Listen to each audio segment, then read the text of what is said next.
Hey everybody, Rob Maurer here. I just got back from the Cybertruck delivery event a little bit ago, and I wanted to do a quick episode here and go through initial thoughts on what we have learned today with the first Cybertruck deliveries and all or most of the specs being posted online after that. So we're going to go through it. This is not meant to be all-inclusive. This is really just initial first thoughts. It's going to take many days to absorb this for all of us. We're going to, as we have seen since the event, we're going to continue to learn new information about it. So we're going to take time to make sure that all that's communicated and understood as we process what is the Cybertruck and everything that comes along with it. So first thing, first reaction, this is a heck of a product, right? There is so much new technology in here that Tesla has incorporated. I think that was very clear from the presentation today. I was at the event, so I didn't see the live stream. I know there's a lot of new details that have been posted online since the live stream. So if you only watch the live stream, make sure to go and review the Cybertruck page that now has a lot of new details on it. But I think what was clear is that there is, again, so much new technology in here. Just walking through the production line, this was very much on display. So here we have a nice shot of the cast pieces of the vehicle. We've seen some of these things before, but just to highlight, again, a lot of the stuff that Tesla is putting in here. Of course, this is the outcome of the 9,000 ton gigacasting machine. So here we can see the rear casting, and we've seen those before. And then here we see the front cast pieces as well, which I believe these are cast looking at them, but we can get confirmation on that. But just seeing this and seeing just the frame of the vehicle and how Tesla is building this car is pretty wild. So very exciting from that perspective. Tons of new technology, again, outside of things that we even knew about before. One thing that has come out since the event is a new product from Tesla called PowerShare. So we've got Powerwall, we used to have PowerPack, now we've got PowerShare, which is bidirectional charging, as we can see from the Cybertruck. So it was rumored that this would be coming. We now have that confirmation. Tesla gives us some specifications here on the PowerShare page, which is just tesla.com/PowerShare. Right now, the Cybertruck, of course, is going to be the only vehicle capable of this, but presumably over time, this will extend to other vehicles. The max continuous power is 11.5 kilowatts, so pretty significant power there. And of course, the battery capacity would be much more significant than a product like a Powerwall because you're leveraging the Cybertruck's 100 plus kilowatt hour pack. So significant amount of energy there with plenty of power. And one thing that Tesla has done here that maybe a lot of people don't realize, this is actually incorporated to work with the universal wall connector. So Tesla released that product a few months ago. We talked about it. It does have the adapter built in, kind of the Magic Dock system. In addition to that, Tesla also built in the capability of using that connector for this bidirectional power transfer. So powering vehicle to home is as simple as plugging in and charging your vehicle, and no other cables necessary there in terms of creating that connection. You will still need some other equipment, of course, so the Tesla gateway and backup switch will also be required. If you do have a Powerwall setup, of course, you're going to have some of these things already installed, in which case, if you've already got a Powerwall, you've already got the universal wall connector, it should theoretically just be pretty much plug and play, which would be pretty exciting for those customers that already are in that situation. So this is something, a lot of people have been asking for Tesla for a long time. I think Elon has said, he maybe doesn't really feel like it's necessary, or, there's always concerns too with cycle life and things like that for battery cells.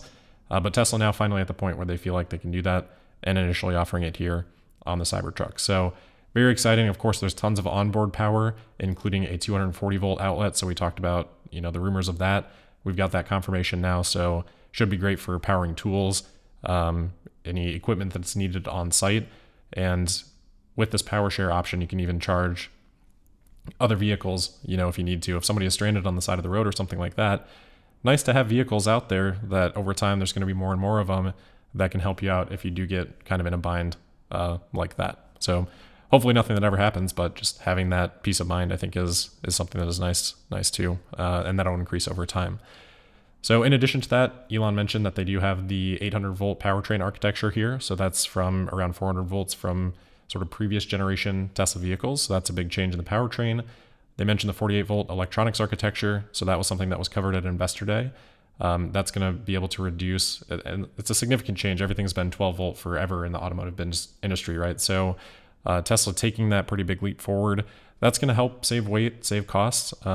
but it is a big change and requires a lot of supply chain movement to come along with that. So exciting to see Tesla push that forward, and that will benefit them in future vehicles as well, which I think is a sort of a commonality with what we're seeing here. That is sort of this technological marvel that is the Cybertruck product. Steer-by-wire. This is another huge one. I don't have a screen pulled up for this, but this is something that Tesla's actually been working on, I heard today, for 6 years. So steer-by-wire is a very complex system, simple in terms of understanding it, and they explained steering differential and how that will change based on speed for the vehicle for turning. So I don't know in terms of production or cost, how this will look over the long term. A complex system, though, that could be something that is even simpler to produce. I would love to hear Tesla talk a little bit more about that. But again, something that Tesla has put a lot of time, a lot of effort into, that we're now finally seeing appear in a product for the first time. I think there may be a couple other vehicles on the market that have steer-by-wire, but as far as I know, Cybertruck's planned production level is going to be the highest volume steer-by-wire vehicle on the market. So we can confirm that. Again, this is all initial stuff, and we'll do more research and figure all this stuff out.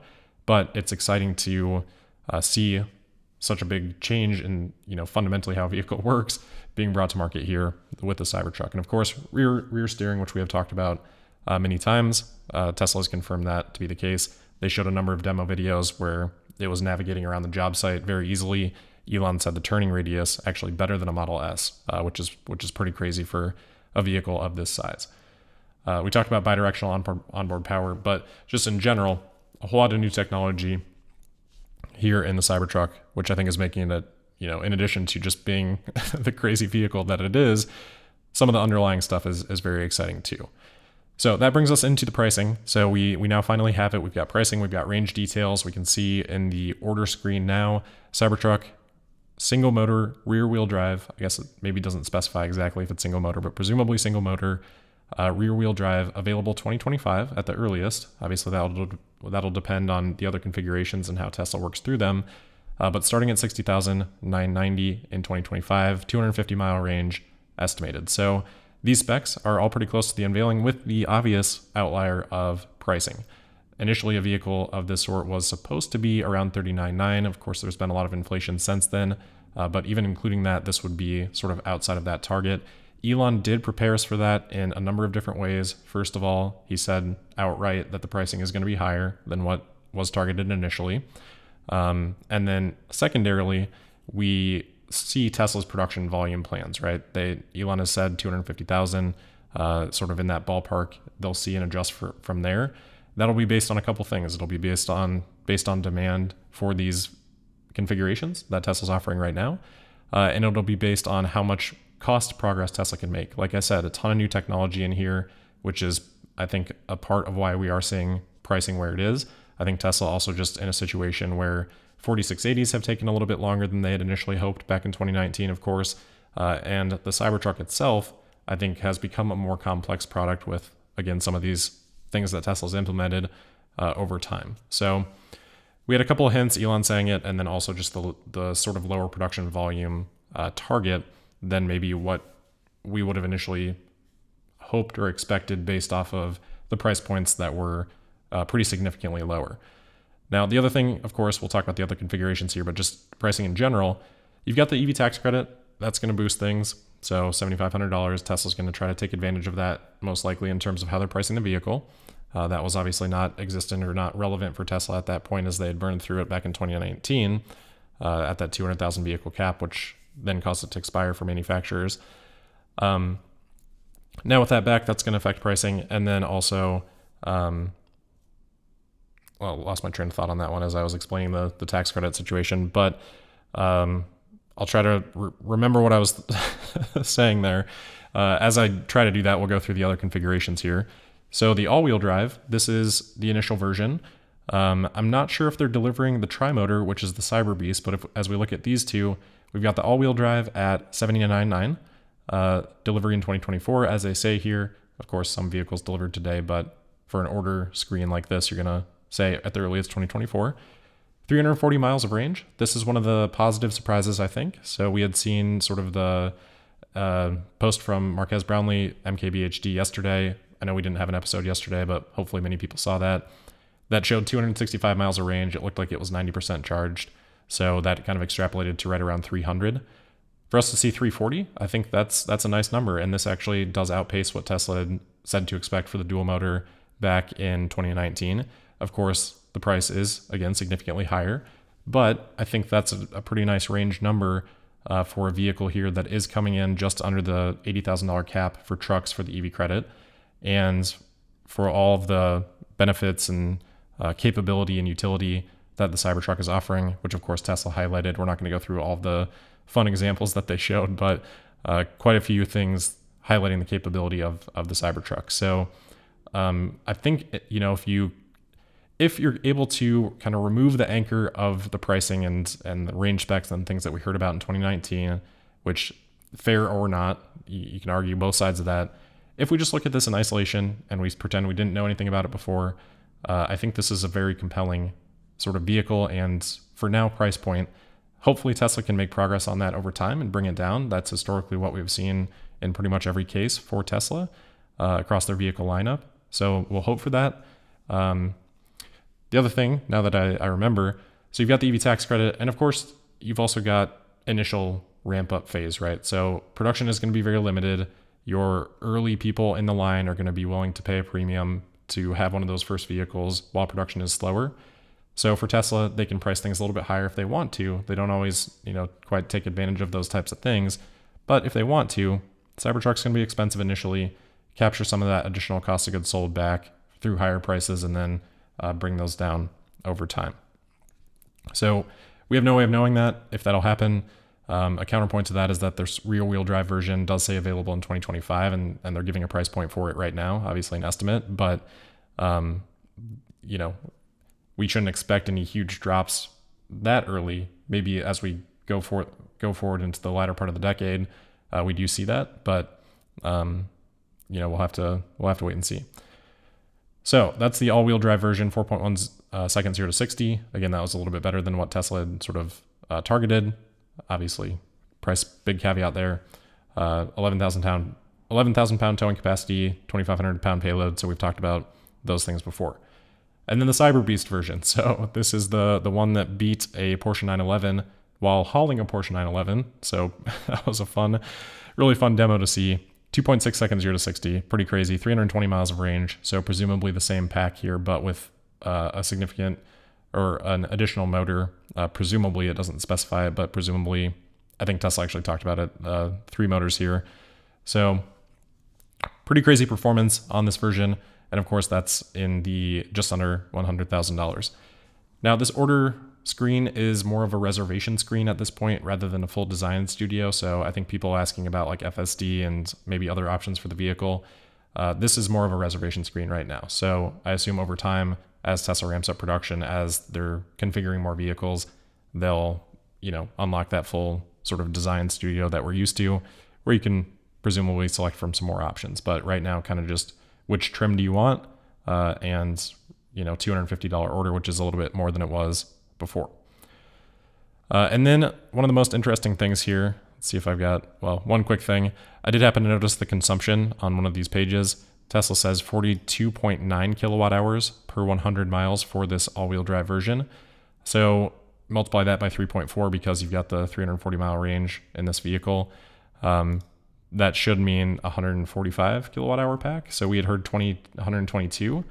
So that's a little bit different. We'll have to kind of get to the bottom of that. I'm not going to read too much into it, but that would also obviously suggest 429 watt hours per mile from that efficiency number. I know that's a little bit small for most people on here. All right, so getting into some of the other specs, what is one of the most interesting things, Tesla didn't talk about this at all in the presentation, there's a range extender. Voice cracked a little bit there, but we can see here on the Cyber Beast version, that'll take the range up to 440 miles. The all-wheel drive version actually will get all the way up to 470 miles with the range extender. So there is a photo of this on the Cybertruck page. So we can see this is just an additional battery that will sit in the bed of the truck, sort of like you might have a toolbox or something like that. You may have seen toolboxes like that in trucks before, kind of taking up where that space might be. Now, we don't know a whole lot about it at this point. Again, Tesla didn't really talk about it at all. there's something in the code that suggested that maybe this is going to be $16,000. And obviously, if we look at the range, in this case, you're extending the range by 130 plus miles with this. So whatever size battery that would be, we'll have to kind of do the math on. But interesting. Obviously, this is completely new, something that we have not seen from Tesla before. So as a concept, I don't know. There's a lot to think about for those people that are more wanting more range versus, critical for them to have completely flat and full bed storage. What is the overlap between those two? Maybe not a whole lot. So maybe this could be a good solution for Tesla for those that really feel like they do need that additional range. And as we talk about sort of the initial specs and what what Tesla delivered on, what they didn't deliver on from those initial targets, obviously not delivering on price and range, you could also put into that category a little bit depending on how you're looking at things. But the range extender does get it very close to that initial target of having a vehicle that could go 500 miles. So again, I don't know that Tesla, when they announced those things, this is probably not the vision that they had in mind for it at that point in time. But for them to figure out a solution and be able to offer it, I think, although it would be awesome if it was just a trim that was available with a battery pack under the floor, this could be a good solution for some people. So I haven't quite fully wrapped my head around it yet, but it is going to be interesting, and we'll kind of see what people's feedback and reception to that feature is. And then as we saw going into it from the Tesla app, some of those leaks that we had talked about, there are a number of accessories here. So Tesla's updated the shop page, and there's a whole page here of Cybertruck accessories that are available, including that base camp tent. They did have this on display at the event, so I got a little video of that. I'm sure there's a bunch of that on social media already, though. They do have the colored paint film wrap. So this would be very similar to what we talked about with the Model 3 and the Model Y. Basically a PPF or paint protective film wrap. So high quality. And although it is expensive at $6,500, this is something that Tesla seems to be trying out. This is still only available in a couple stores in California, and it's something that's done after delivery, so not in the design studio.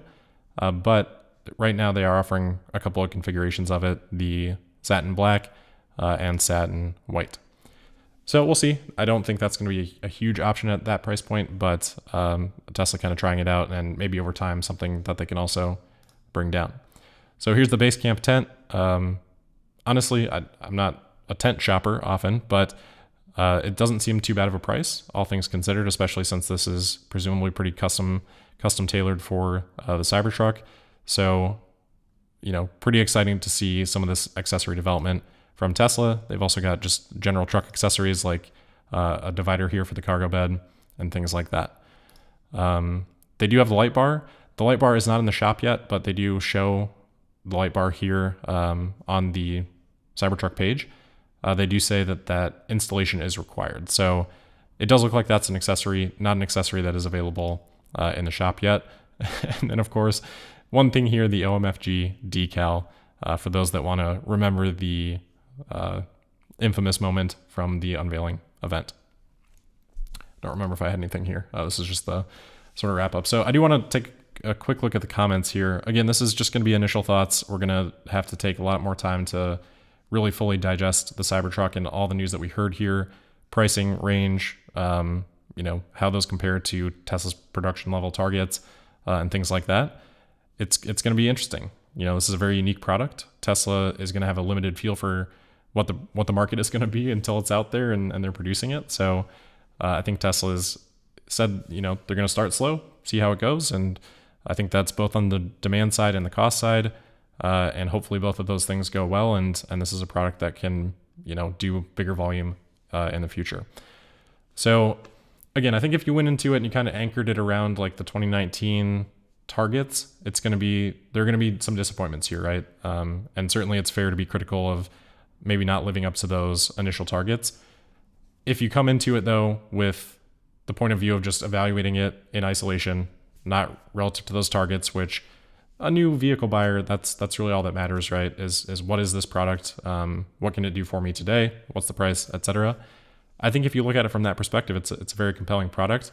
It does kind of fit right now in terms of pricing in between the 3 and the Y and the S and the X.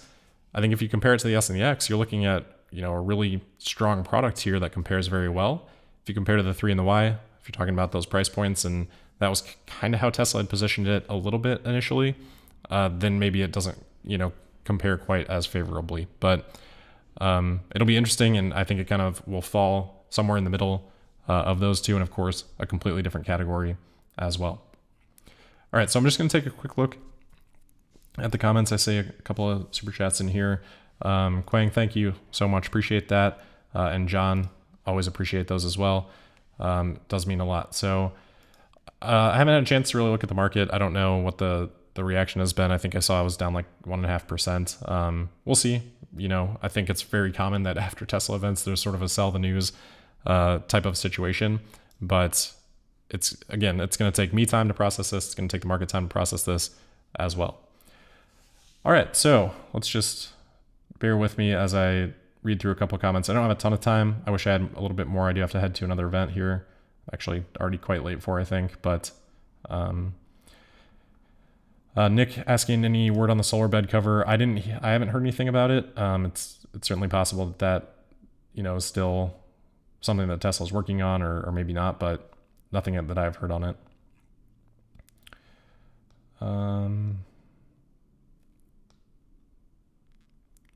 So I see a few people saying, people that had reservations are going to back out. Certainly there's going to be some of that. That's kind of what I was just saying with if you're anchored on those things, and that's kind of what you were hoping for or expecting. Certainly if you were expecting a vehicle that was going to come in at $39,900 or maybe even a little bit above that, $61,000 base price, that's a lot, right? That's high. I think it compares pretty well with the other EV trucks that are on the market. But at that price point, it's also not the truck that's going to destroy the F-150, not the Lightning, just the F-150 in general, right? So relative to that, there are some disappointing elements to it relative to technological progress and what this does for Tesla as in terms of being a testing ground and a development ground for new technology that is going to go into Tesla's future lineup and benefit the whole line, for the rest of the existence of the company.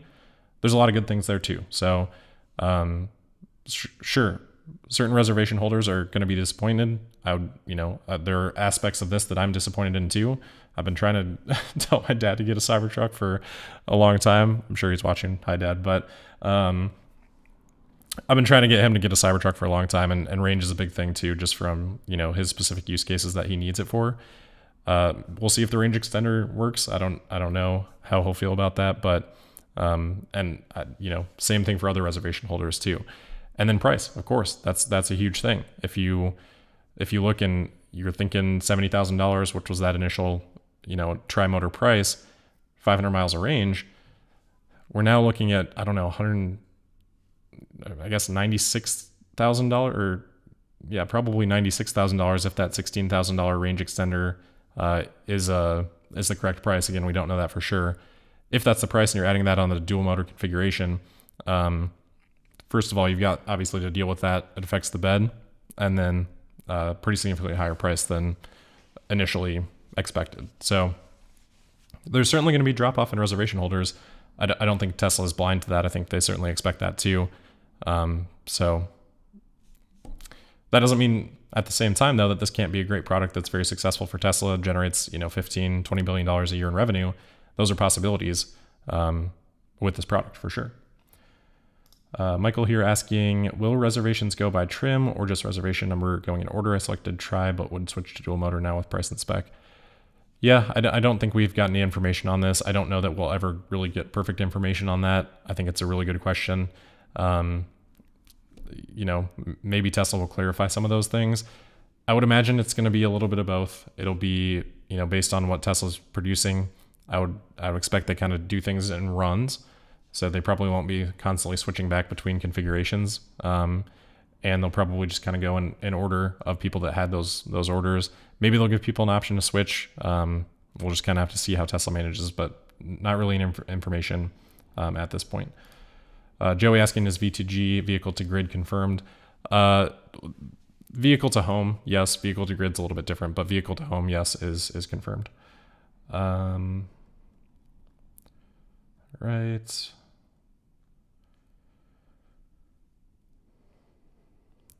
again, just bear with me. I'm trying to read through the comments and pick out some ones that maybe are on lots of people's minds.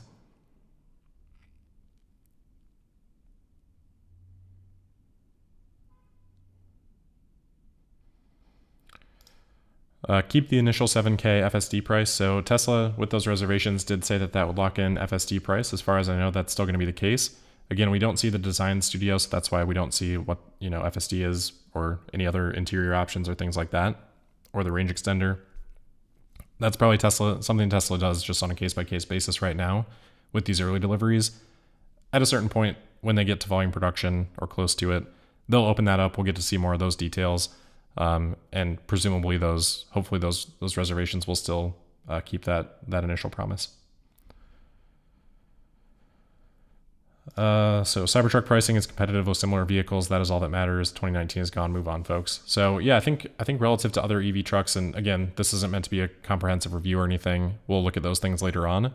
I think if you compare it to a Rivian, compare it to a Ford F-150 Lightning, there's going to be some differences, and maybe not everyone will go for the Cybertruck, especially based on looks. But I think it compares, quite favorably to those other vehicles from a price value perspective. So again, we'll look more closer at that, but should be favorable.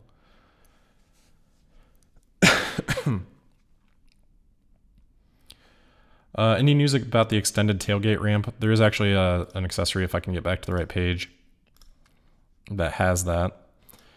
I don't think it's something that's built in. Maybe the actual page gives us a little bit more detail on it, if I can find it successfully. So they do have an accessory here. I'm not sure if we can see anything on storage or not. Probably something in the description there. I won't spend the time to read that at this moment, but we'll see. So I think I'll probably wrap it up there. Again, I got to get going. We'll do, we're gonna have plenty more time to talk about the Cybertruck and how all this stacks up in the future. But definitely let me know what your thoughts are in the comments. I'm interested in, hearing something a little bit beyond, oh, they didn't hit this target or that target. We kind of know that, right? We kind of knew that going in. We got more clarification on how different it is at this point.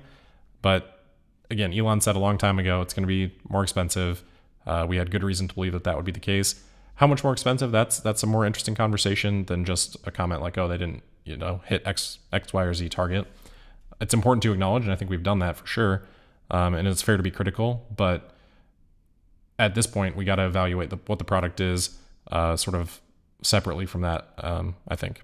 I hope that doesn't sound like defensive, because again, it's totally fair. But just in terms of what is interesting going forward, I think some of those other things are more. So that'll wrap it up for today. As always, thank you for listening. Make sure you're subscribed and sign up for notifications.